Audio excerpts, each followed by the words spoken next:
Simpleng muffins muna tayo ngayon mga palangga. Ito po yung ating recipe ngayon. Ayan, ginabi naman si Inday ninyo. Pero okay lang po yan. Kasi masaya naman kahit pagod. Kaunti lang po yung gagawin natin ngayon. Pero mga palangga, pwede ninyo itong gawin ding pang negosyo. Doblehin nyo lang po yung ating recipe. Kaya wag na nating patagalin yan. Simulan na po natin. Madali lang po talaga itong gawin mga palangga. Ito lang po yung mga sangkap natin mga palangga sa ating video screen. I-screenshot nyo na lang yung ating recipe. Pero ops, wag lang basta i-screenshot, panoorin nyo din yung ating procedure mga palangga. Sa ating asukal ay pwede tayong gumamit ng light brown sugar. Medyo mahal kasi yung puti na asukal. At kung wala tayong evaporated milk ay pwede tayong magtimpla na lang ng powdered milk mga palangga.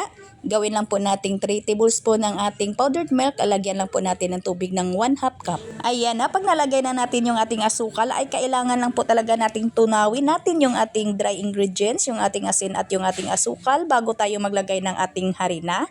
At yung ating harina mga palangga ay salain lang po natin. Sa ating harina, kung wala kayong cake flour ay pwede talagang gamitin yung all-purpose flour. At pwede ding third class mga palangga.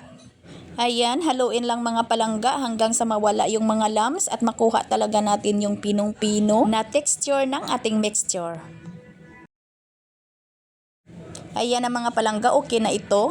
At ang ating mamon molder ay nilagyan ko lang ng margarine yung ilalim at saka nilagyan ng baking paper. 3 ounce mga langga yung sizes natin dito sa ating mamon molder at saka yung ating baking paper.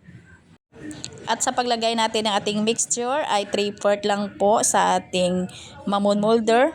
Wag lang po nating ipantay yung ating mixture sa ating molder. Dahil aalsa pa yan mga palangga ng bunggang-bungga. At kailangan ay nakapag-preheat na po tayo ng ating oven ng mga 5 minutes bago po natin ito isalang.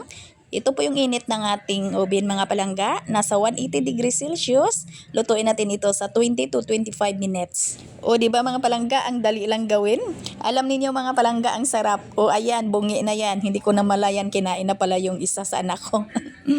Sana matry ninyo ito mga palangga at pwede talaga natin itong pagkakitaan. Gawin po natin itong negosyo.